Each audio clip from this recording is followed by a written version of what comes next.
3, 2, 1. Salve galera, estamos começando mais um Rapid 5 Cash e hoje o episódio número 7. Temos um convidado super especial aqui, o nosso brother, o Tan.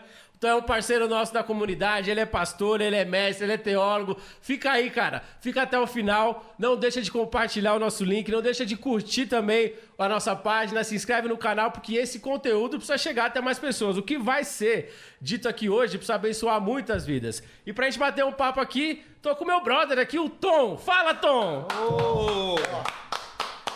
Eu sou Boa noite, galera.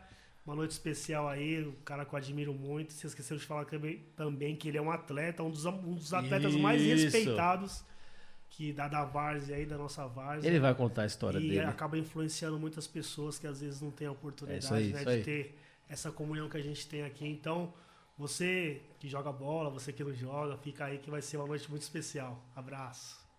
Olha, muito fera, hein? ele não é um cara que Ele tira da acalmou inércia? a gente, né, mano? Ele já é inércia. Ele deu uma calma. Depois dessa, fala, Dani! Fala, Dani! Fala, pessoal. Boa noite a todos. Quer dizer, bom dia, boa tarde, boa noite pra você. Eu não sei que horário que você vai assistir, mas é um privilégio estar aqui mais uma vez gravando agora o nosso 7º episódio. É isso aí. E até aqui tem nos ajudado o Senhor. Muito bom. E é por isso que estamos aqui. Muito bom. E aqui, ó, no cantinho aqui na minha esquerda, na última cadeira, tá o Shell, o completo, o hebraísta, o grego. O cara é fera. Fala, Shell. Se apresenta aí, Shell. Meu Deus. Shell, o completo. Shell, o completo. Meu Deus. Shell Smurf. Fala, galera. Boa tarde, bom dia, boa noite. É muito especial aqui essa noite para nós. Temos um convidado aqui que é nosso mestre, né? Pastor lá da comunidade. É um cara que tem nos abençoado. Temos um prazer de sentar para ouvi-lo. Então, fica aí ligadinho que eu tenho certeza que você também vai ser abençoado com todo o conteúdo que vai sair daqui. Antes de mais nada, eu quero mandar um beijo aqui para minha esposa, Daiane, e o Felipe, ó. Beijo no coração. Lembrando que o Shell anda pregando pra caramba, hein? Ele não para mais na comunidade. Onde É isso? vigília, é reunião de condomínio, ele tá pregando, Daqui a pouco o homem tá virado. Daqui a pouco eu vou colocar a agenda aberta desse jeito. Ele vai colocar agendas abertas. Ô, Tiagão, edita aí e coloca agendas abertas. Isso não coloca não. Coloca embaixo, Tiagão, hashtag Ó, agendas abertas e o telefone do Michel. Vamos lá, eu descobri meu ministério, eu sou pastor, cara. Eu Não, ele é passei por itinerante, ele é pregador itinerante. pra esses caras aqui, né, Tan? É isso aí. Então, aproveitar aqui, então, já te apresentei, mas eu queria que você contasse pra nós aí um pouco da sua história, como você entrou pro Evangelho, e aí depois vamos passar pros meninos aqui fazerem as perguntas, e eu tenho certeza que hoje vai ser fera. Bom. Ou, como diz no Nordeste, vai ser massa. Eu acho que você é na Bahia, né? Beleza. Não, massa, né? Bom, antes de mais nada, quero agradecer o convite aí, né? É uma honra para mim estar aqui com vocês e, sobretudo, falando do Evangelho, que mudou a minha vida, mudou a minha história. E eu tenho certeza que esse episódio também, assim como os demais, vai alcançar o coração de muitas pessoas e a gente vai poder ser instrumento aí. Mas você falou uma coisa bacana, você falou assim, o começo, né? Eu pensei muito, porque quando vocês me fizeram esse convite, sobre o que falar, né? E a princípio, como a gente... a maioria das pessoas, ao olhar para si mesma, ela acha que ela não tem nada, que ela não tem o que acrescentar. E em vista do que a gente vê de outras pessoas, o nome que essas pessoas têm, a relevância que essas pessoas têm, aí você acha que você não tem nada para acrescentar. E aí o Espírito Santo falou comigo sobre o que ele fez na minha vida, né? Eu acho que a obra do Espírito Santo na minha vida é algo fantástico, é algo assim extraordinário. Então eu tenho sim alguma coisa para contar, alguma coisa para falar, né? Muito bom. Isso aí, muito bom, muito bom. Bastante. Tem que resumir que a história é grande, né?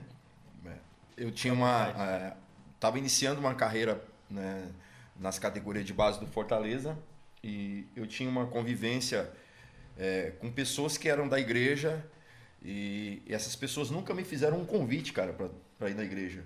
Eu tinha proximidade, era a casa da minha avó era colado com a casa de uma pessoa, acho que de uma família da Assembleia de Deus lá, e eles nunca me fizeram o convite, a gente conversava, batia papo e tal, e eu tinha a minha vida social muito agitada, quanto no início de carreira, que não era tão badalado como é hoje um jogador de futebol, mas lá tinha, naquele tempo, tinha lá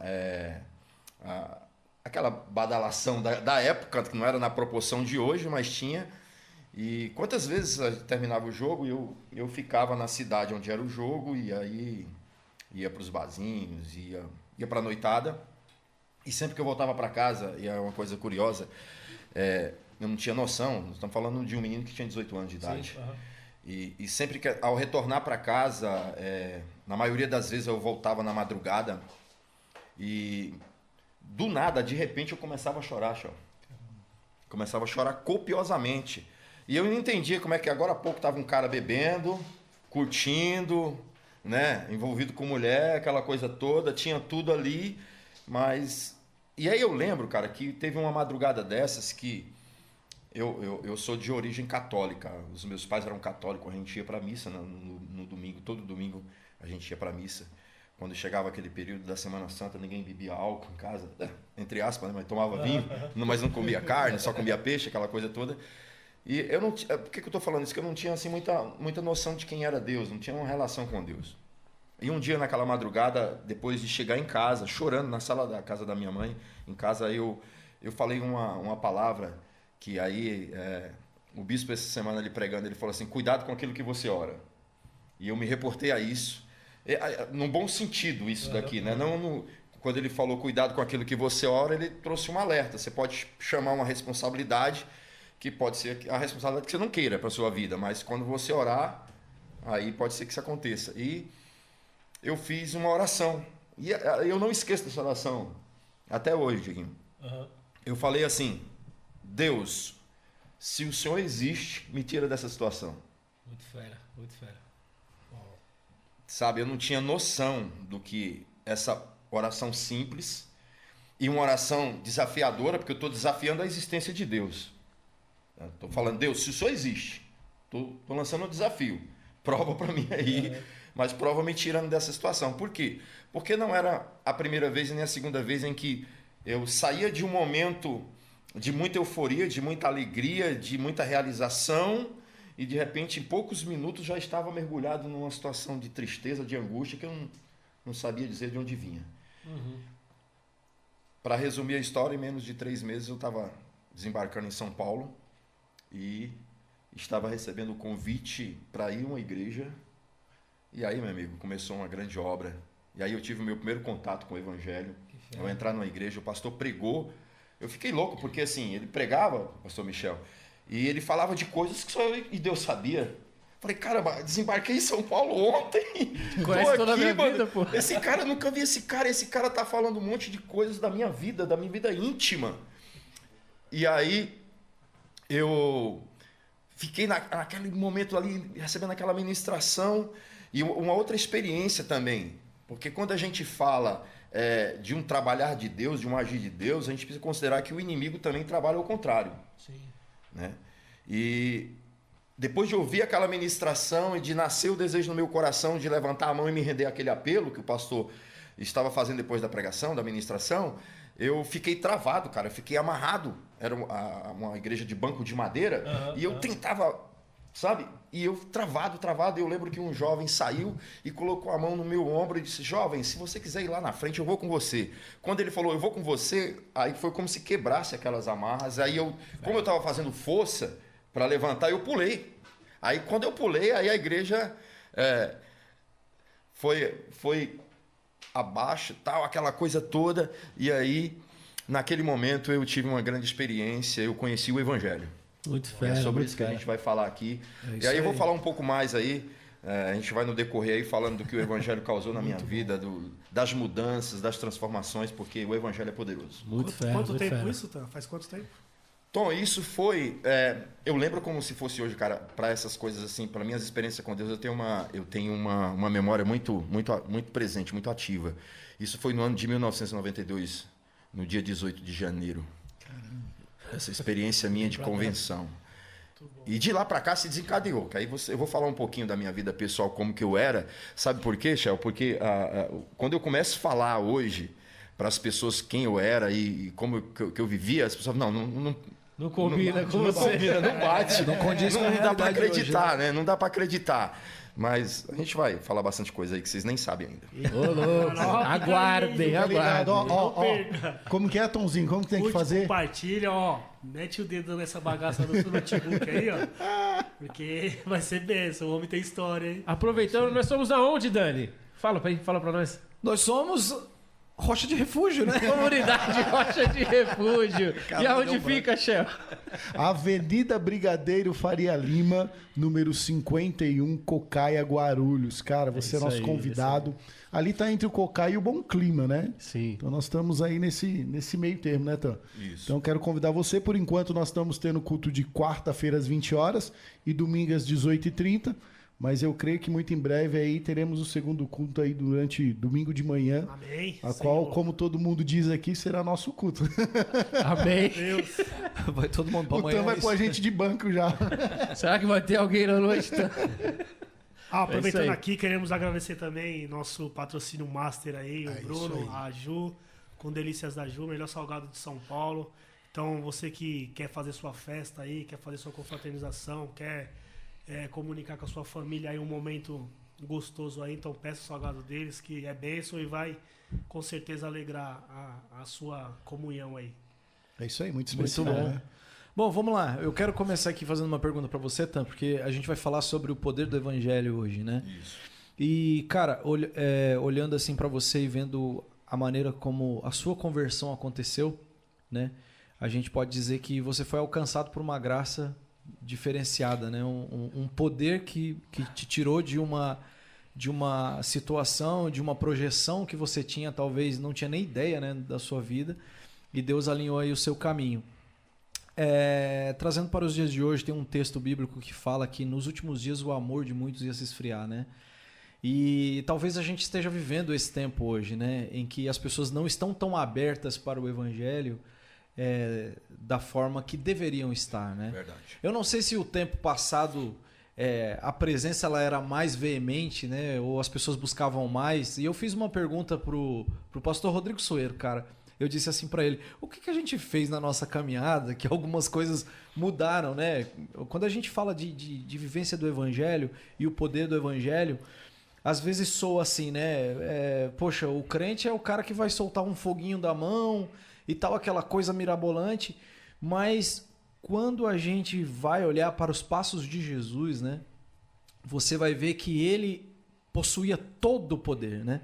Ele disse assim: a mim foi me dado todo o poder no céu e na terra. E quando a gente vai falar desse poder do evangelho, todo mundo esperava que Jesus fosse um grande mágico, alguém que poderia fazer fogo do céu descer a hora que ele quisesse, não que ele não pudesse fazer, mas ele poderia fazer. O próprio Satanás disse pra ele, né? Cara, prova pra mim que você é o filho de Deus. Até o diabo tinha dúvida disso, né?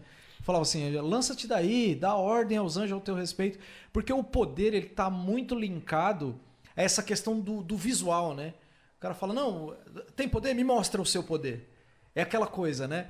Só que o poder do evangelho é aquele que ele age na forma de transformação, né? Isso. Que pega alguém e converte o caminho dele. Esse é o maior poder que existe, né? E assim, eu acho que isso hoje está muito banalizado.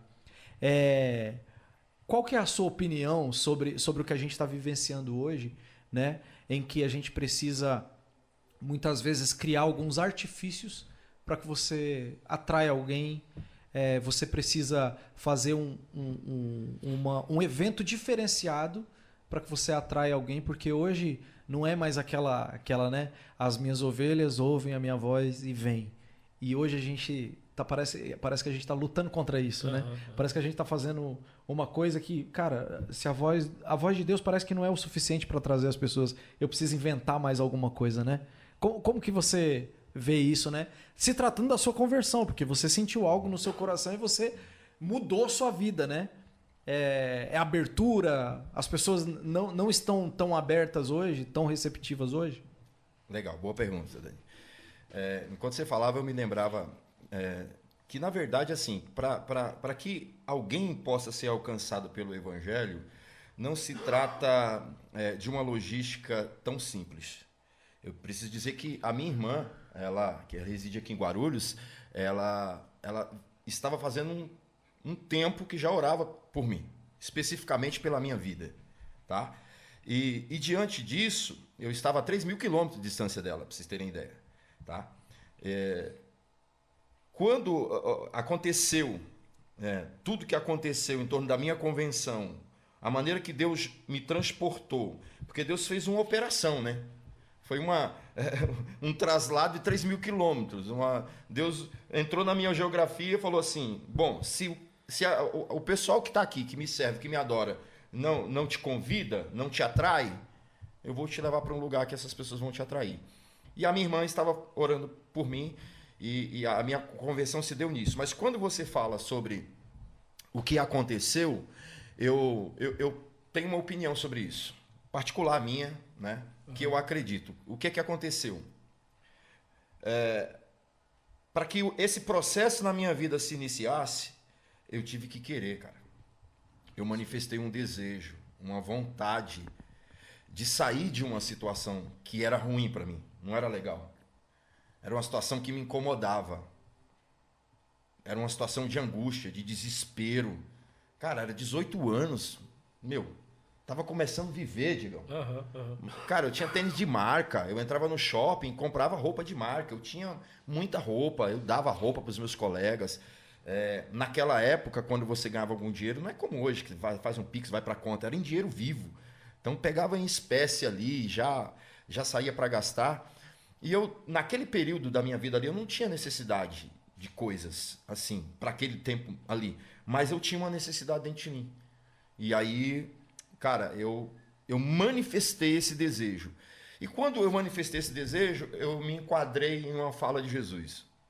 Todas as vezes que Jesus é questionado sobre uma ação dele, ele vai dizer assim, eu não vim para os sãos. Eu vim para os doentes. É isso aí. Eu não vim para aqueles que estão em lugares que deveriam estar, que estão encontrados. Eu vim para os perdidos. Sabe o que está faltando, Dani? Eu vou fazer aqui uma analogia. Por exemplo, quando uma família vai na praia e um dos filhos pequenos se perde no meio daquela multidão na praia, ela sai do campo de visão dos pais. Ela deixa de ser filho? Não. Ela deixa de ser da família? Não. Porém, ela está perdida. E o que faz essa criança ser encontrada? O desejo de reencontrar de novo os seus pais. Ela vai chorar. Os bombeiros que trabalham lá, os salva-vida, vão de alguma maneira ver que aquela criança está chorando, que ela está perdida, e vai, dentro daquilo que eles foram preparados, levar de volta para o convívio dos seus pais. Sabe o que está faltando hoje? É o meu ponto de vista. As pessoas estão perdidas dentro da igreja, não deixaram de ser filho, não deixaram de pertencer à comunhão da igreja, mas estão perdidas. E não se despertaram e não entenderam, porque eu entendi, cara, eu estou perdido, não está legal, está ruim para mim. Aí eu gritei, aí eu clamei. Em cima desse clamor veio esse agir de Deus tremendo na minha vida. Então eu acho que hoje, se os filhos de Deus que estão perdidos dentro da igreja, se eles começarem a orar, Deus, eu não estou feliz com essa situação, Deus, eu quero uma mudança, Deus, eu quero que o Senhor faça alguma coisa, eu quero que o Senhor mude a minha história, que o Senhor arranque isso que está me incomodando, que o Senhor transforme o meu ambiente, transforme a minha igreja, a minha família, o meu trabalho. Se nós começarmos a orar e desafiar Deus em torno das necessidades, e aí é uma questão de consciência, tem que ter consciência de que você está perdido, o que a maioria das pessoas não reconhece que estão perdidos. Aí eu não tenho dúvida, cara, o céu vai se mover, os cultos serão diferentes, porque o que acontece no culto é a resposta do desejo do nosso coração. Uau! Cara, eu vi uma síntese do Charles Spurgeon. E aí eu acho que para mim faz muito sentido, porque eu acho que o próprio evangelho, né, que foi reformulado ou reformado por alguns, eu acho que mascarou um pouquinho essa questão de você realmente ir para o evangelho por uma necessidade que você tem da salvação. Isso. Charles Spurgeon ele vai dizer assim, jamais coloque uma faixa na cabeça de um homem cuja cabeça não esteja quebrada. Ou seja, a gente não pode mascarar. Às vezes você vai mascarar uma coisa que na realidade não é aquilo. O cara na verdade, ele tá dizendo para você, peraí, que a sua cabeça tá quebrada, e bota uma faixa que é um evangelho do conforto para você, e ele bota na cabeça, Não, poxa, mas isso aqui eu não preciso, né? E o evangelho ele só vai alcançar alguém quando ele for tocado nas suas necessidades. Hoje, o que as pessoas querem oferecer para as pessoas? Querem oferecer aqueles que eles não precisam. E sendo que, na verdade, o evangelho é uma proposta de Deus para dizer assim, cara, tudo aquilo que você quer, você não precisa. Mas vem para cá que eu vou te dar o que realmente você precisa. Eu sei o que você precisa. É mais ou menos isso. Faz sentido ou não? Com certeza. Muito fera. Muito bom isso, essa fala do Dani. E dentro disso, Tan, que você falou, eu creio que faz um domingo atrás que nós estávamos conversando e nós falávamos sobre muitas das vezes a palavra que está saindo do altar não está tocando a vida das pessoas. Você recorda disso que nós conversávamos? Sim.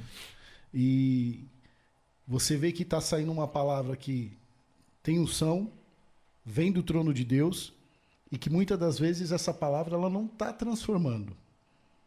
E aí dentro disso que nós estávamos falando, o que você acha que se dá isso?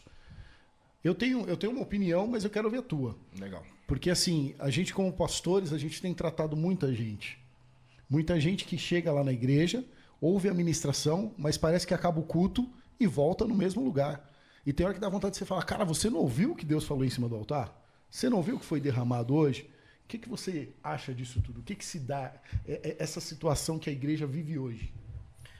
Eu concordo com você. Hoje, aí eu posso falar da nossa comunidade. O nosso altar, né, as pessoas que têm chegado até nós, sem dúvida, sem sombra de dúvida, eles têm ficado com a gente pelo que sai do altar, pela palavra. A nossa igreja hoje é uma igreja fundamentada na palavra.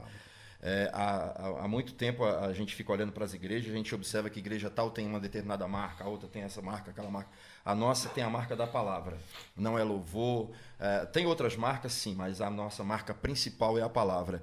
E aí quando se tem palavra e não tem muita transformação, muita mudança, porque o evangelho ele é poderoso. Ele pode sim mudar qualquer quadro, qualquer situação, qualquer cenário ele pode mudar.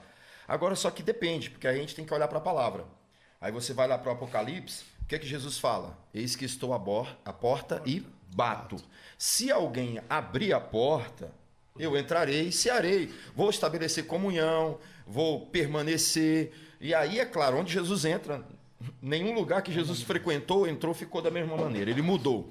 Então, o que falta hoje, no meu ponto de vista, pastor Michel, é as pessoas darem vazão, abertura. E aí eu volto àquela minha fala anterior de que o primeiro passo para você viver uma transformação é você reconhecer que você precisa dessa transformação. Não adianta, eu posso ouvir a melhor palavra do mundo, o melhor evangelho do mundo, Paulo pode vir pregar, Jesus pode vir pregar, se eu não permitir que essa palavra entre no meu coração, na minha vida, nas minhas entranhas, nada vai acontecer. Vai permanecer do mesmo jeito. Então eu acho que o que está faltando hoje, no meu ponto de vista, é vazão. É as pessoas se abrirem mais e entender, essa palavra é para mim. Deus está falando comigo. Eu recebo essa palavra na minha vida. E aí eu não tenho dúvida. As pessoas elas estão querendo ir para a igreja, elas querem uma palavra, elas querem até Deus. Mas elas querem que Deus trabalhe até aqui. Daqui para cá, quem faz sou eu. E aí o evangelho, ele não pode entrar. Deus é como você falou, eu bato na porta, se você permitir eu entro e saio contigo. Eu lembro até hoje, eu tinha acho que 3 anos de idade. Quando tinha aqueles congressos aqui em Guarulhos, o Dani deve lembrar disso, porque ele é da minha época e estava também na mesma pegada. Napoleão Falcão veio pregar uma vez um conselheiro crispiniano, cara. Foi a primeira vez que eu senti Deus. 3 anos de idade. Aquilo me balançou de um jeito que eu lembro da mensagem até hoje. 3 anos de idade, então. 3 para 4. Eu chorava como criança, era uma criança. E aí as pessoas perguntavam por que eu estava chorando, eu não sabia responder. Hoje eu entendo por quê. E eu entendo que desde aquele momento, eu entendi que eu necessitava de Deus. Mesmo que a gente andou por caminhos tortuosos depois, mas isso foi uma marca que ficou marcada em nosso coração. E eu penso comigo que muitas das vezes as pessoas não têm esse entendimento e não têm essa abertura, né, Dani? De você entender o que Deus quer para você, abrir o seu coração para que o evangelho entre e faça a transformação necessária. Eu acredito que o evangelho não precisa de uma série de mensagens para que te mude. Não. É apenas uma palavra, cara. É isso aí. É apenas uma palavra que pode fazer com que você mude toda a sua trajetória, né? Porque é aquilo que você falou. a pessoa está lá todos os domingos, todos os dias, ouvindo, sendo alimentado e tal, mas isso não cria efeito. Por que não cria efeito, né? Porque não há uma disposição, uma predisposição para que isso aconteça. Seja através de algum trauma que a pessoa resolveu se trancar, seja através de uma palavra maldita que ela foi lá e generalizou todo mundo. Porque eu sou muito fã de Charles Spurgeon, né? E ele vai dizer assim, tem pessoas que usam a palavra como um bisturi, fazendo incisões na vida das pessoas, só que esse mesmo bisturi que a pessoa usa, ele não tem a ferramenta para trazer a sutura. Ele não vai conseguir fazer o remendo. Então tem coisas que, assim, se nós hoje não tivermos baseados dentro da graça que traz a cura para isso, Sim. a gente vai continuar caminhando, pessoas buscando respostas onde não tem respostas. E o verdadeiro poder do evangelho que a gente precisa inserir nessas pessoas, a gente não vai conseguir atingir isso, né? É isso aí. Muito bom. Acho que aproveitando esse tema que está um pouco meio falando sobre a superficialidade, né, evangélica dos nossos momentos aí. Tan, eu quero trazer um pouco do seu lado esportivo aí. Legal. Da sua veia futebolística aí, muito respeitada na Várzea, né? Futebolístico, é Chaves agora. E que eu admiro muito, né? A gente cresceu ali praticamente no mesmo bairro, você sempre jogando ali. E hoje a gente vê que muitos atletas, às vezes, por exemplo, é campeão, coloca uma faixa de Jesus lá na cabeça, né? E aí quando você começa a ver as atitudes do cara, é totalmente ao contrário do que o evangelho fala, do que o evangelho traz. E hoje também, na Várzea, é muito difundido o evangelho.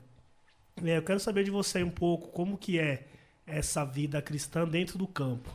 A maneira difícil de se comportar, né? Porque a gente é cristão, mas também a gente é humano. A gente tem sentimentos, a gente tem coisas que afloram. Aí num campo de futebol, isso é muito testado toda hora, né? E como que como que você consegue se manter nessa calma aí, nessa sua tranquilidade, quando o cara tá ali te apertando, te dando um totozinho por trás, você fala, abençoado, vamos na minha igreja lá que eu vou orar por você. Sabe? Essa questão assim, como que é também o pós-jogo, a resenha, né?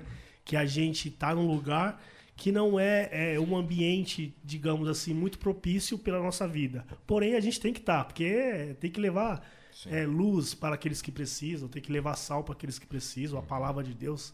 Que eu fui convertido dentro desse ambiente, né? Como que é a sua experiência aí cristã e de atleta aí? Bacana, Tom. Eu acho que eu devo ter jogado, pelo menos assim, que eu lembre, que aí a principal competição, então, hoje extinta da Várzea era a Copa Kaiser. Eu devo ter jogado aí umas 12, 13 Copa Kaiser. Eu só defendi uma camisa na Copa Kaiser. Azulão? Riachuelo, do Jardim Brasil. E desde os meus 18 anos de idade, quando eu pisei no campo dos Santinhos lá, eu jogo futebol ali. Mas a pergunta que você me faz é bacana porque eu tenho um pastor amigo meu, o nome dele é pastor Gilberto. Eu conheci ele no futebol. Hoje ele é pastor de uma igreja, hoje ele lidera um povo. E todas as vezes que eu vou pregar na igreja dele, ele fala assim, esse cara é um exemplo para mim. Porque eu tive a possibilidade de ser exemplo para ele fora da igreja.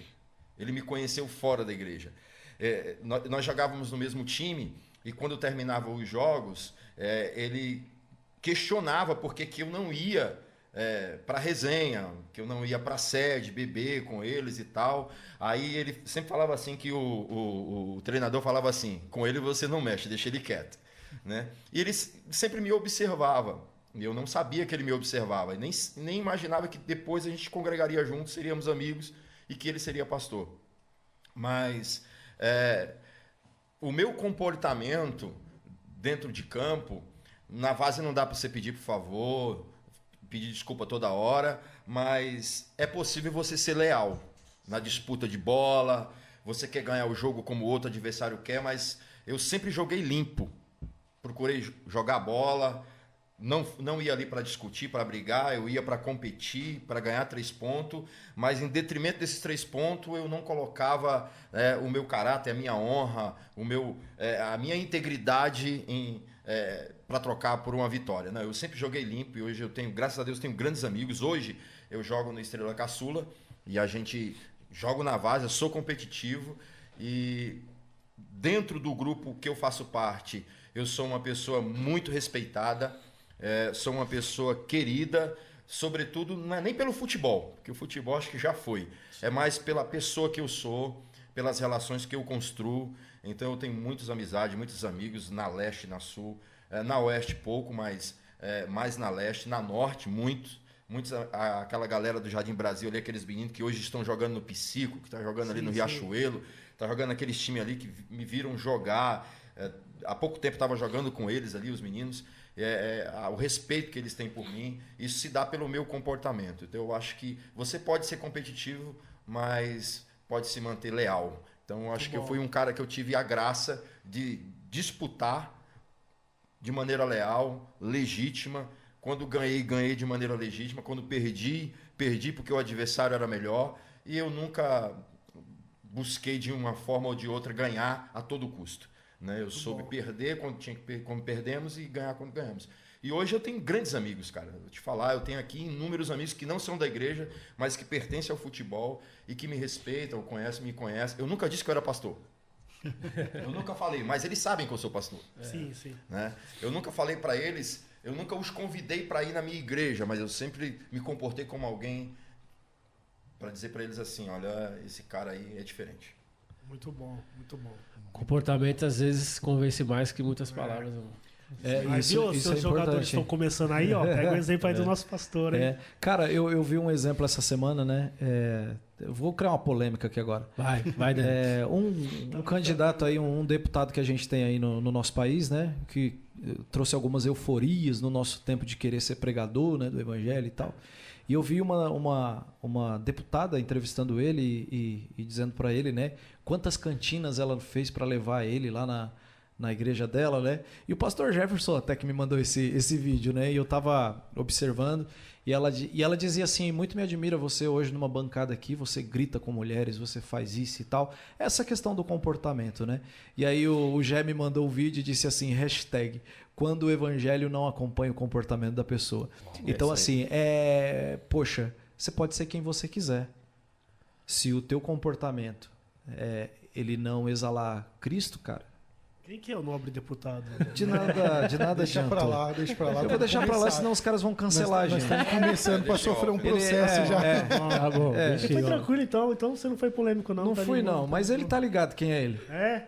Então tomara que ele encontre Jesus de verdade. Né? É isso aí. Mano do céu, esses caras... A gente não tá trabalhando com o nome, a gente tá falando sobre o evangelho. É o poder do evangelho.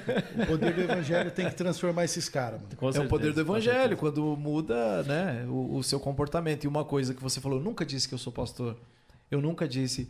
É o evangelho quando ele é pregado sem que você abra a sua boca, né? Isso é muito fera.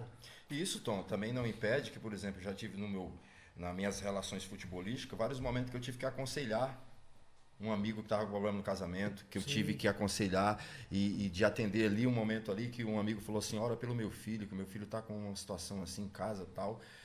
Eu acho que mais importante do que você dizer que você é você de fato ser. Né?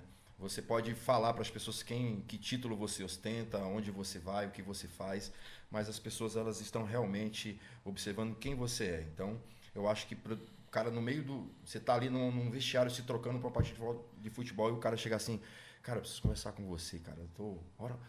Vai na igreja lá, ora por mim lá, porque tô precisando de oração, entendeu? Então, o cara não vai fazer isso se ele não souber que você realmente pertence a um Deus. Confia em você. Isso, confia e sabe que você vai poder ajudar ele em alguma coisa. Entendeu? É o meio carente disso, né? Então. Isso. Muito fera.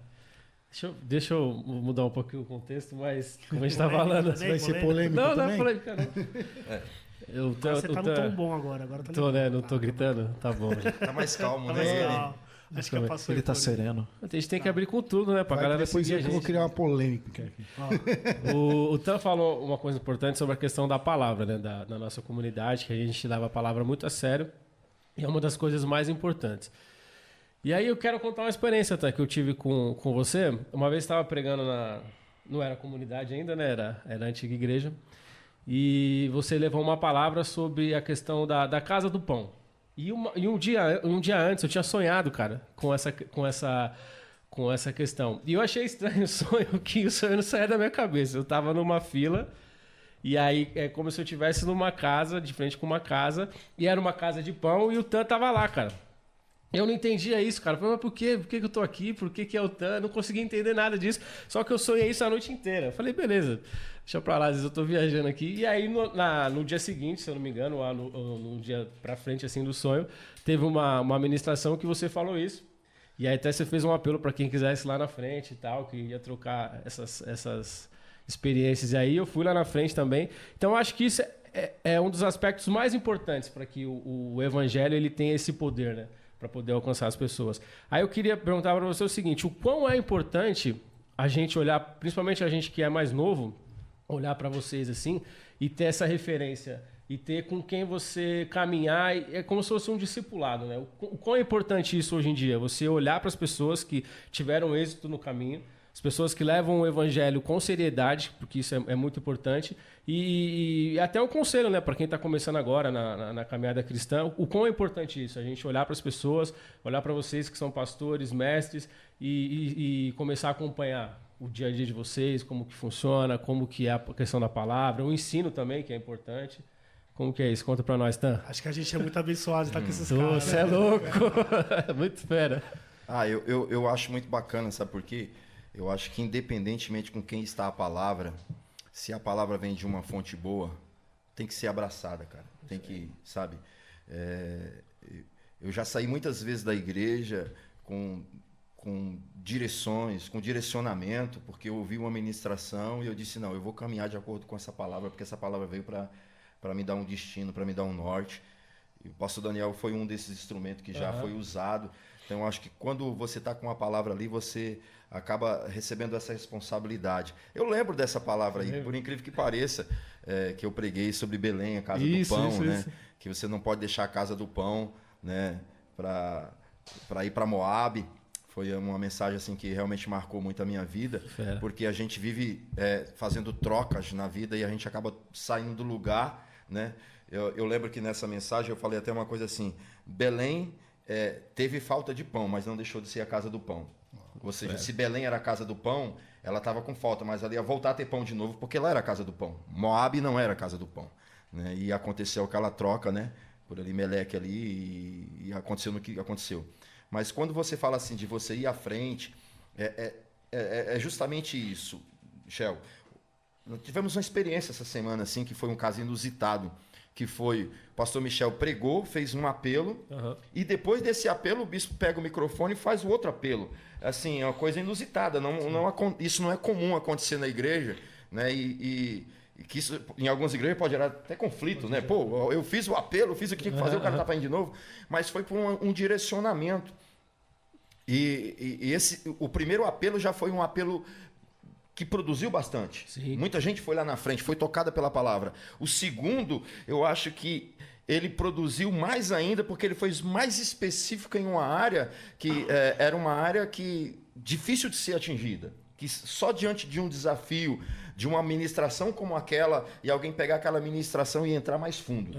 Né? E a gente viu pessoas chorando, e vocês estavam lá, era uma palavra voltada a relacionamentos ali entre pais e filhos, era uma situação muito complexa, e você vê as pessoas chorando, você vê as pessoas ali, né? Tinha se quebrantando. Eu não tenho dúvida que ali aconteceu um trabalhar de Deus, uma libertação, pessoas saindo de um tempo sombrio, de um tempo de angústia, para viver realmente uma vida em Deus. É isso que eu estava falando. Tinha choros até desesperador, do grito da alma que você via ali as pessoas, né, Tan? Isso. Cara, foi uma coisa assim, e eu louvo a Deus porque ali na comunidade nós aprendemos a andar debaixo da graça de Deus, do Espírito.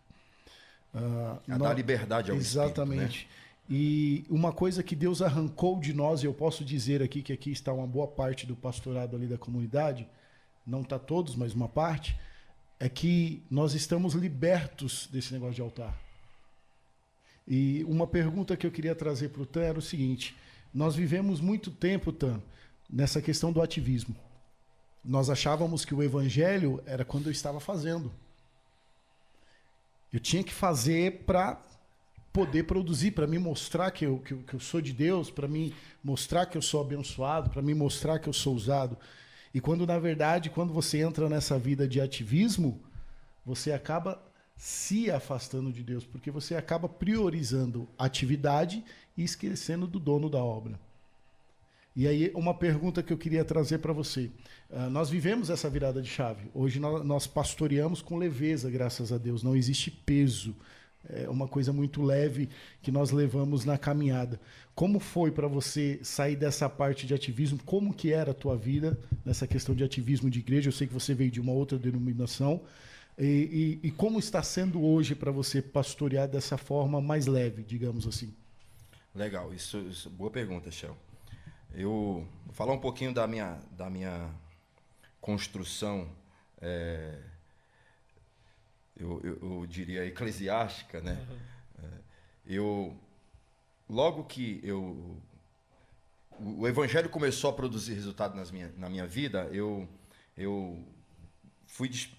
tive uma sede de crescer e de aprender e tal, e então fui para um ministério chamado, engraçado que eu honro demais esse ministério, para mim é um dos melhores. Mesmo não pertencendo a esse ministério, eu quero dar crédito aqui à Igreja Metodista Wesleyana. Lá fiquei durante 18 anos.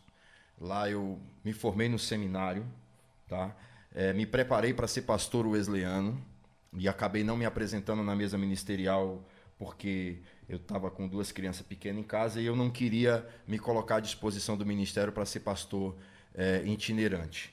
Então eu não me apresentei, mas eu cresci demais e aprendi. E fui muito... e trabalhei demais naquela igreja. Só para você ter ideia, ativismo, quando você fala em ativismo, olha só, começávamos a semana. Vamos lá. Terça-feira nós tínhamos culto. Eu trabalhava naquele período à noite. Quarta-feira tinha tarde da bênção. Eu estava na terça no culto, quarta-feira tarde da bênção. Quinta-feira nós tínhamos culto. Sexta-feira geralmente era uma visita ou alguma reunião e tal. Sábado, todo sábado tinha um culto de um departamento, fosse de jovem, fosse de adulto, de adolescente, um encontro distrital. Todo sábado tinha uma agenda. Aí domingo de manhã, escola bíblica. Eu fui superintendente da escola bíblica durante 4 anos. Em 2 anos eu fui superintendente de 7 igrejas. Caramba. No distrito de Vila Nive, que ali tinha igreja no Edu Chaves, Jaçanã e tal. Aí você imagina, eu ia para a escola bíblica, eu acordava às 7 horas da manhã, porque eu dava café para todo mundo. Nós tínhamos classe de crianças, juniores, adolescentes, jovens, adultos, novo convertido. Nós tínhamos, em média, 6 classes, e aí a igreja não comportava, fomos para uma escola secular. Então eu acordava às 7 horas da manhã, esperava o supermercado abrir para pegar pão, as irmãs já estavam lá fazendo café, esquentando leite e tal, e aí acontecia a escola bíblica, começava às 9 horas da manhã, terminava às 11, eu saía depois que todos os professores iam embora, recolher todo o material, revista, e revisar toda a escola, fechar a escola, chegava em casa 12:30 e tinha culto às 18. Aí depois passamos a ter 2 cultos, um às 17 e um às 18, eu ia nos 2 cultos. E sem falar das reuniões ainda distritais, tá? Porque tinha reunião de distrito. Então eu era muito ativo, o ativismo. E aí eu não quero de maneira nenhuma ser injusto dizer que as pessoas me forçaram a isso, porque eu me permitia isso, mas eu não faço mais isso.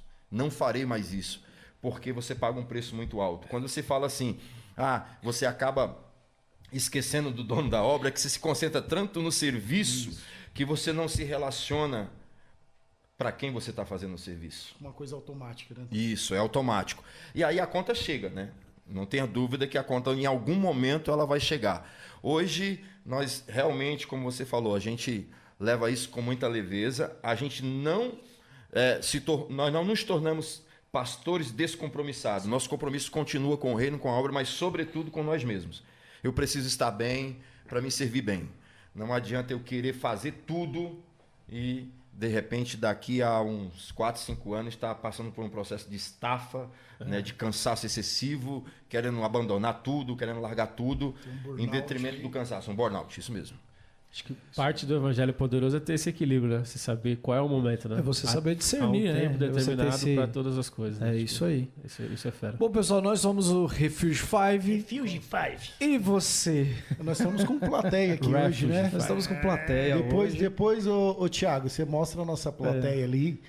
Né? Muito especial hoje aqui. É isso aí. Hoje pessoal, tá curte, compartilha. Melzinho. Né? Que mais? Se inscreva. Se inscreva no Se inscreve no canal. É isso aí. Dá uma Tem moral muito aí. conteúdo bacana. Essa vai dar bastante corte, que eu sei. vai. Então Pastor vai. Natan, cara. Pastor Atan é fera. E o Pastor Atan, eu participei de um curso de líderes que ele deu. Lembra daquele curso de liderança? de liderança? Participei. Apostila e tudo, mano. Esse cara é fera demais, cara. Fenômeno. É aquilo que Esse curso aí teve duração de 2 anos. 2 Olha anos, isso, é isso aí. é Isso aí. louco. Muito, muito bom. Conteúdo muito produtivo. Eu participei do Homilética, a arte de pregar. Muito bom. O cara é O- fera, velho. Meu irmão. Sabe? Eu te fazer uma pergunta pra você. Eu participei do Omelete, eu acho. Mas eu quero fazer uma pergunta. Né, irmão? Ele quer fazer uma pergunta. Eu tô na fila do pão. Tem pão ainda, tá? Pão. Tem pão. Tamo junto, então. É a casa do pão, filho. Tamo Tô junto. com o padeiro, meu irmão. É isso aí. Ô, Tam, você é um cara que você inspira a gente em algumas ações, né? E o Dieguinho falou de uma mensagem sua que ele lembrou. Eu lembrei de uma mensagem sua, cara, que até hoje não sai da minha cabeça. Você lembra que você levou 2 latas? Eu pra lembro. igreja? Vocês lembram disso, cara? Isso foi Pessoal, numa... explica direito, o foi pessoal numa- vai pensar que eu sou doido. Levei Foi numa... 2 Não, latas pra igreja. é você que vai explicar, eu não vou explicar isso. Mas pra mim, cara, foi uma das melhores mensagens que eu já vi você pregar. Eu sou suspeito pra falar das suas mensagens, mas eu acho que aquela foi a melhor mensagem que eu já ouvi sua. Eu acho que a gente estava numa conferência, né? Foi numa conferência, cara. Eram várias pregações, E ele era um dos... Os palestrantes da noite. E eu Foi o me dia lasquei, inteiro, eu foi o acho que dia eu preguei inteiro. depois dele, né? Já era, Eu já acho que eu me não tinha lasquei, sobrado que mais aí nada. acabou pra mim. Aquele dia foi um dia que acho que... Foi. Eu lembro até hoje também, que você bateu uma lata que era vazia. E ele você bateu. uma lata Ele que era deixa. cheia, uma analogia meio Eu quero que ele Faz muito fale essa barulho aí analogia. Isso, essa analogia aí. Cara, esse é o verdadeiro poder do evangelho. Coisas simples que tocam a alma de quem tá ali, cara. Eu acho isso. E perdura pra vida inteira, porque eu acredito que o poder do evangelho está sobre aquilo que. Neil Barreto fala isso. Quando você fala e vai se passar 5 anos. E a pessoa vai lembrar daquilo que fez. E eu acho que já passou mais de 5 anos essa mensagem. Acho que já. E eu estou aqui como prova fiel de que a palavra é viva e eficaz, meu irmão. Na verdade, Dani, realmente essa palavra foi muito, muito impactante. Pelo cenário que eu criei, pela analogia que eu fiz. E isso retrata muito o nosso momento aqui, a nossa fala sobre um evangelho que produz conteúdo. Aquela analogia, quando eu levei uma lata, eu comprei 2 latas daquela Leite Ninho e tirei, esvaziei uma, deixei a outra cheia, tirei o rótulo e levei lá e mostrei pro pessoal. E pedi pro pessoal falar para mim a diferença das latas, né? Coloquei no altar lá, não, tudo igual, tá, beleza e tal. E aí, de repente, eu arremessei uma das latas no chão. A que estava vazia, fez um barulho enorme, saiu e tal, rolou pelos bancos da igreja e tal, todo mundo lá, o que é isso? Aí eu peguei e joguei a lata cheia. A lata cheia bateu e ficou. Aí, esse de fato é o verdadeiro evangelho, que produz conteúdo. Né? Tem muita gente aí, muita galera falando do evangelho de Jesus Cristo, mas estão produzindo barulho, fazendo barulho, indo para aqui, indo para lá, fazendo, acontecendo e pá e tal. Mas elas não se atentam para o que está acontecendo no entorno delas. Está acontecendo barulho, está acontecendo movimentação, agitação, mas pouca transformação, pouca mudança de vida. Tá vazia, né? O pregador, ele precisa... Isso, Tom. O pregador, ele precisa fazer essa pergunta. A minha mensagem está mudando a vida das pessoas? A minha mensagem está impactando as pessoas? Nós precisamos fazer essa pergunta para nós mesmos. Porque esse é o nosso objetivo. Pregar um evangelho que entre na vida da pessoa e mude ela. Então, o evangelho que traz o equilíbrio, um evangelho que traz conteúdo, que não traz muito alarde, que não traz muito barulho, mas, porém, um evangelho consistente, um evangelho que, quando chega, se estabiliza. Então, foi mais ou menos essa analogia que eu quis mostrar ali, que existe o evangelho que produz, que faz barulho, que faz muita coisa, mas produz pouco resultado, e um evangelho equilibrado, que, quando chega, estabiliza o lugar, não precisa muito barulho, mas tem conteúdo. Muito fera. Você uniu ali muitas ferramentas, né? A pregação, uma atuação Muito também. fera, muito fera. Trouxe elementos ali para poder... E acho que essa simplicidade da palavra, de você resumir tudo em algumas ações. Que eu lembro até hoje, você falou com essas palavras. Quem tá muito cheio não faz barulho. Quem tá vazio é esse barulho aí. Eu lembro. É isso aí. Isso virou chave de mim. E é a palavra que vocês falam, porque a Cíntia trouxe uma palavra esses tempos aí, que ela falou sobre justiça de Deus. E ela falou que muitas vezes a gente não faz nem o básico. E a Isso, gente eu lembro vai, dessa tipo, ministração. filosófico. Apanhei nesse culto, Aí, caramba. Caraca. E a Cici bate com classe, né? Bateu com classe. Cici. Por quê? Porque a gente tá numa época que a gente quer se posicionar na internet, que a gente quer se posicionar dentro da nossa família, no emprego. E muitas vezes isso tá trazendo qual retorno pro evangelho? Às vezes nada. E aí eu comecei, com essa palavra dela, me direcionar e falar, pô, preciso pelo menos fazer o básico. Ver como é que tá meu pai, como tá a minha família. Depois, secundário, a gente vai partir pro filosófico, né? E é a palavra que tá saindo da nossa igreja, das pessoas que estão expondo a palavra lá. E é bacana quando a gente tem essa referência, né? Da gente saber onde buscar o pão, né, cara? Você falou do pão, mas assim, o Tan, cara, vou abrir aqui pra vocês. O Tan foi um dos precursores de várias séries de sermões que a gente realizou, lembro? Que eu falava, Tan, me dá um tema aí. Aí ele, construindo um futuro de vitória. Cara, eu acho que eu fiquei mais de 2 meses pregando sobre isso. Você lembra disso? Pregou muito, verdade. Então, é um cara que me impulsionava, cara. Ele Jardim Brasil. Isso aí, Jardim Brasil, você lembra disso? E eu falava, cara, me dá um tema, eu preciso de um tema pra trabalhar em cima desse tema. Ele, Dani, construindo um futuro de vitória. Meu irmão. Já tava na mente dele. Mas na mente, então, e isso, e o que é legal, não é só você derramar aquilo que você carrega, mas aquilo que você carrega te impulsiona e ativa você dentro daquilo que você vai executar. E, cara, eu fiquei quase uns 3 meses falando disso, né? Foi mesmo. Que da hora. Foi, cara. E é muito louco, acaba virando uma marca, né? Porque eu lembro, toda a pregação do Tan, ele falava, se eu pudesse dar um tema pra essa mensagem, ele colocava. Ele põe. Sempre abria isso, se eu pudesse dar um tema O pra Tan, essa mensagem. o Tan ele É trouxe. bacana, é uma marca, O né? Tani trouxe uma palavra, não tem muito tempo, não. Ele trouxe uma palavra sobre construir sua casa na rocha ou na areia, lembra disso? Lembro. E ele trouxe uma fala que eu trago comigo até hoje. Independente das suas atitudes, seja elas boas ou ruins, você está construindo algo. Cara, isso virou uma chave em mim. Isso. Isso virou uma chave em mim, cara.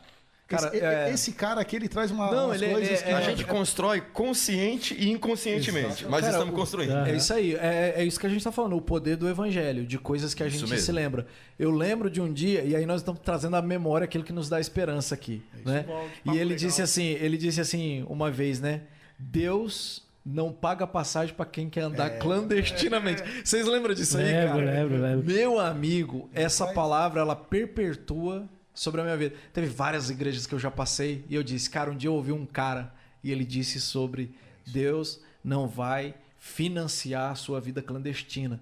Então, cara, se você quer a mão de Deus sobre a sua vida, você tem que ser correto, você tem que ser honesto, você tem que fazer aquilo que agrada o coração de Deus. Esse é o verdadeiro poder do evangelho. Aquele que faz a transformação no cara e ele sabe, cara, Deus não vai fechar comigo nisso aqui. Tô fazendo merda.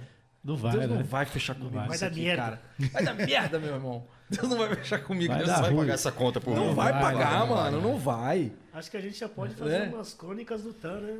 Crônicas. Esse cara é crônicas, mestre, mano. Pô. É aquilo que eu falo lá na igreja. A gente anda dentro dos 5 ministérios. Aí o Tan é mestre, cara. É isso aí. Olha É assim, isso ó, aí. procura as coisas escondidas. Ele é... O Tan é mestre. É só pra falar, Tan, qual que é o seu arroba aí pra galera Isso que vai aí. te seguir? O Thiago vai pôr lá depois. Iratã Feitosa lá no Instagram lá. Ó, Segue o homem, segue o homem. segue o lá, homem aqui, ó. Segue. Vai ser muito bom. Nós somos quem? pastor, Refuse 5 Cast. Refugee. Tem que fazer. E eu aí, prometo que eu vou trabalhar mais no meu Instagram. Agora você vai trabalhar. Agora você vai trabalhar seu Instagram. Seu Instagram vai bombar lá porque nós vamos impulsionar Vai você. bombar. Vai. Isso aí, ó. Você que precisa fazer casa planejada, o homem é mestre também. cara. Verdade. Tava esquecendo, né? Verdade. O cara é designer de móveis. né? Designer de Coisa, móvel. tanta Ó, no tempo coisa. do meu pai era chamado de marceneiro, né? Carpinteiro, marceneiro. Tem diferença o carpinteiro e Tem, o marceneiro? tem. O carpinteiro é aquele que trabalha na construção civil. Fundação? Não, a área de carpintaria, ela faz aquela questão de... Aquelas estruturas de telhado, sabe? De madeira para receber a telha. Ali é a carpintaria, dentro de uma construção. O marceneiro é aquele cara que fabrica móveis. No meu caso, eu executo projetos, tá? De montagem de móveis planejados. Rapaz. Aí, ó. Vai. Rapaz. O meu pai, ele criava, então, que ele era Não, marceneiro. o seu pai, ele era tudo isso. Ele era o cara que executava o projeto, era o cara que criava o Criava o projeto. e montava o projeto. Executava. E só tinha a 4ª série, hein? Por isso que o Paulo Borges vai falar que Jesus não era marceneiro, ele era carpinteiro. Vocês estão estudando, tá me deixando orgulhoso. Bom, hein? Você que vai casar aí, ó, já chama o pastor aí que ele vai fazer um orçamento pra você e vai ser bênção. Ó, ele fez os móveis do Mário lá, o nosso cunhado. Fala aí, nosso ficou cunhado, fera, ficou tá top, mano. Muito bom. Não, chamar. trabalha muito bem. Não é o que ele salgado fez da os Ju, móveis? mas a gente põe a mão no fogo. De quem que ele fez os móveis? Do Mário, ele falou. Do Mário, pô. Meu Deus. Deixa isso quieto. Deixa isso pra lá. Tinha que ser no chão. Cara, que resenha boa, né? Agora, só pra gente Bora. fechar essa parte aqui sobre o poder do evangelho, o apóstolo Paulo ele fala uma coisa muito interessante em Romanos 1,16. Ele fala assim, ó, não me envergonhe do evangelho, que é o poder de Deus para a salvação, primeiro do judeu, depois do grego. Paulo escrevendo aos Romanos, e Paulo era um cara assim, extremamente direto, né? Paulo não dava volta. Né? Quando ele fala assim, eu não me envergonho do evangelho, porque eu sei que esse evangelho produz resultado. O que a gente hoje preza e busca na comunidade, aonde a gente vai, um evangelho que traga resultados. É isso aí. E qual é o resultado que o evangelho pode trazer para a nossa vida? Mudança, cara, transformação. Quando você vai para a palavra, lá em Lucas 19, se não me falha a memória agora, vai falar sobre o Zaqueu. Quando Jesus entra na casa do Zaqueu, e aí um dia eu ministrei uma palavra que eu disse assim, que Jesus ele não impõe, ele propõe. O evangelho não impõe, ele propõe. Talvez por isso muitas pessoas estejam ainda resistindo ao evangelho, porque o evangelho é uma proposta. Você Está aceita aqui, ou não, você né? quer ou não quer. Você tem o direito de rejeitar. E aí, de repente, o Zaqueu ele se levanta. Jesus entra na casa do Zaqueu, ele se levanta. E eu tenho que falar essa palavra, porque eu trouxe essa palavra comigo, já está terminando. Sobre o poder transformador do evangelho. Zaqueu era tudo aquilo que a gente conhece. Era um publicano, era um maioral, era o líder dos cobradores de impostos, era um judeu que trabalhava a serviço de Roma. E aí muitos questionam a honestidade dele, quem ele era, enfim. Mas só que Zaqueu encontrou o evangelho. Essa é a verdade. Ele encontrou o evangelho de Jesus. E quando o cara encontra o evangelho de Jesus, ele mesmo toma a iniciativa de produzir mudança na vida dele. O que é que o Zaqueu faz? Se levantou, primeira ação do Zaqueu. Distribuo metade dos meus bens para os pobres. Primeira ação de alguém que o evangelho entrou na vida dele. Ele não é egoísta, ele partilha, ele divide, ele abençoa. Segunda ação do Zaqueu. E aí ele dá uma demonstração de que ele realmente está inclinado para a palavra. Ele diz assim, e se em alguma coisa eu defraudei alguém, eu restituo 4 vezes mais. Sabe o que ele está fazendo? Ele está trazendo Levítico. Porque na lei dizia que quando qualquer pessoa cometesse esse tipo de ação, de defraudar alguém ou de roubar de alguém, ele tinha obrigação pela lei de devolver 4 vezes mais. É um cara que está rendido à palavra. O evangelho entrou na vida dele e ele não tem dificuldade em viver esse evangelho, ainda que ele tenha que tirar do que ele tem. Não importa se ele era ladrão, se ele exagerava na cobrança, se ele era injusto. O que eu estou trazendo aqui é uma palavra que quando o evangelho entra, ele muda qualquer situação. Transforma a vida, né? Transformou a vida do Zaqueu. Zaqueu passou a andar com Jesus. Zaqueu passou a construir um novo estilo de vida porque o evangelho entrou na vida dele. Tudo se Muito tornou fera. secundário, né? Exatamente. Também tem uma passagem aqui. Você quer falar, Chapa? Não, pode falar. Sobre a questão da mulher samaritana quando ela encontra com Jesus.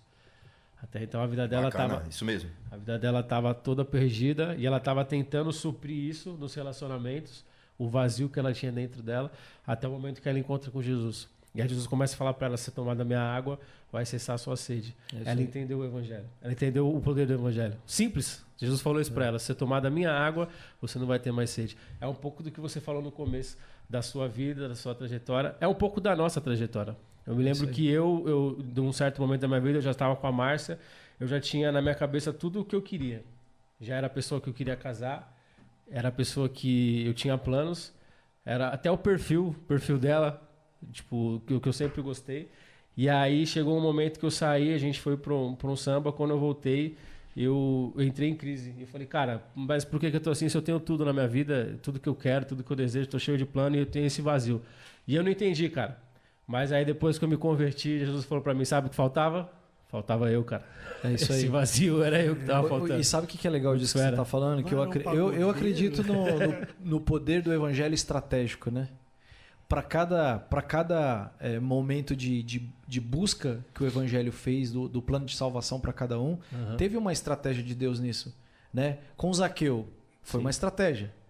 uma estratégia do reino, né? Eu vi você falando que Paulo era muito direto. Cara, como é que foi a conversão do Paulo? Isso é louco, Um Deus que foi direto com ele, catou ele no caminho de Damasco, cegou o cara, falou, por que você me persegue? Olha o primeiro contato de Deus com o cara. Foi direto, irmão. Falou pro cara assim, por que você me persegue, irmão? Ele, quem que tá falando comigo? Quem que tá falando comigo? Saulo, por que você me persegue, cara? Aí o cara fica cego, ele vai à rua chamada direita, você vai encontrar um cara chamado Ananias, e lá esse cara vai orar por você, e você vai começar a vivenciar algumas coisas. Então, Paulo foi alcançado dentro disso, porque foi uma estratégia do reino para trazer o Paulo, cara. Porque Paulo não tinha outra maneira de vir. Se alguém fosse pregar para ele ia matar o cara, irmão. Porque ele já tinha pedido pro sumo sacerdote para ir até a sinagoga, com carta de alforria para matar os discípulos. Queria pegar todo mundo, pô. Ele já queria pegar todo mundo. Aí o evangelho pega o cara onde? No caminho do assassinato. É só o evangelho para transformar, né? cara. E não é automatizado, né? Não é automatizado, pô. É muito louco. Pegou o cara. Então, são as estratégias do poder do evangelho. Ô Dani, quando a gente fala de evangelho e a gente fala sobre mudanças gradativas, paulatinas, eu entendo que o evangelho tem pressa. E onde houver uma abertura, o evangelho vai entrar rasgando, vai transformar. Paulo é essa figura que representa muito bem. Ele está indo com um propósito, e aí ele já não tem mais propósito. O propósito que ele ia, que movia ele, já não existe mais. É um outro propósito que foi gerado pelo evangelho. E Gamaliel vai falar uma coisa assim. Gamaliel vai dizer assim, se eu bem conheço Saulo, que não era Paulo ainda, se eu bem conheço Saulo, ele é destemido. Se ele tiver com essa visão agora, segura ele. Ninguém segura. O cara vai pra cima. É por isso que eu gosto daquela figura de linguagem, né, que a gente sempre fala, né, que as portas do inferno não prevalecerão. É a igreja lutando, né? E aí os caras falam, não, vamos aqui, fica quieto aqui, né, se esconder do inimigo. Parece que dá uma impressão de que a gente tá se defendendo do inferno. Mas não, mano, é o inferno que se defende da igreja, porque a figura da igreja hoje é Paulo. Quem era Paulo? Era o cara destemido. As portas do inferno não vai prevalecer. Por quê? Porque o cara vai lutar, mano. O cara é destemido, o cara vai pra cima. Né? É isso aí. Eu acho que esse é o poder do evangelho. Quando alcança alguém, o cara fala, não, é isso. É muito louco, né? Com a mesma proporção que ele perseguiu, e depois ele abriu as igrejas. E o interessante é que a história vem dizer que Paulo, com suas cartas, preso dentro da prisão, chegou em lugares que Alexandre o Grande não chegou, cara. E Alexandre o Grande foi um dos maiores conquistadores. Sim. E a história vem dizer que Paulo, com suas cartas, dentro de uma prisão, chegou em lugares que Alexandre o Grande não chegou. Então o poder do evangelho é sensacional. Agora imagine, Paulo naquela época, escrevendo os pergaminhos ali com Lucas. Imagine se existisse a tecnologia que existe hoje. Onde que Paulo não iria chegar? Cara, pelo amor de Deus. Então assim, depois de Jesus... Quero chegar no céu e dar um abraço em Paulo. É isso aí. Paulo não tá aqui, mas hoje a gente escreveu uma carta digital, então compartilha, hein? Compartilha aí. Boa, Diegão. Boa. Nós estamos sendo os escribas. Pô, precisa chegar em alguém. Nós estamos pregando o evangelho que Paulo pregava. E é completo, tem até as crônicas do Tama. A literatura tá completa hoje. Bom, galera, chegamos ao final de mais um episódio. Passa rápido, hein? Ficaria aqui mais umas 3 horas. Pô, cara. Muito fácil. Faça suas considerações finais aí pra gente. Deixa uma mensagem aí pra quem tá assistindo a gente aí, então. Se essa mensagem pudesse chegar nos 4 cantos globais aí, qual que seria a mensagem que você deixaria? A mensagem que eu deixo é um apelo, né? Que as pessoas que estão dentro da igreja e fora da igreja deem mais espaço ao evangelho. Permita que o evangelho entre na sua vida. E eu não tenho dúvida nenhuma que você não vai se arrepender dando essa vazão, essa oportunidade para o evangelho entrar na sua vida. Pessoas que estão aí ao longo da sua existência, sofrendo, passando por extrema dificuldade, sem forças para sair de um ambiente de tristeza, de angústia, de solidão, de desprezo. O evangelho pode sim entrar na sua vida e te tornar algo precioso, valioso. Muito bom, hein? Muito fera. Muito bom, é isso aí. É isso aí. Tem o Nós somos quem? né? Nós somos quem? Estamos no fim. Mas, cara, não tem como a gente terminar com outra palavra senão essa que o Tan citou dos romanos, do poder do evangelho. Para aquele que já está no evangelho, precisa se aprofundar cada vez mais, para ser transformado cada vez mais. E para quem não teve nenhum contato com o evangelho, é um convite, cara. Experimenta que você vai ver como Jesus vai transformar a sua vida. Boa. Então essa é a mensagem que a gente quer deixar aqui. Show de Além bola. de pedir pra vocês compartilharem o máximo possível aí, seguir a gente, se inscrever. E pra nós, cara, é uma honra enorme estar aqui com o Tan. Demais. Muito fera. Muito bom. Muito fera. Obrigado, A gente Fomos agraciados Tamo assim, junto, nessa tamo noite junto. aqui. ansiava por esse episódio, que ele é um cara muito fera. Eu, Agradecer aí particularmente, também, ó, Thiago gosto muito Lima. dele. Agradecer isso aí. o Thiagão também, que ajuda a gente aqui bastante com a produção dele, com o estúdio dele, um cara muito atencioso. Agradecer mais uma vez também o Bruno e a Juliana com seus salgados deliciosos aí. Que Deus possa retribuir cada um de vocês aí, meus amigos. E você aí, que acredita nesse projeto, que tá vendo, que tá assistindo, que tá gostando, procura a gente.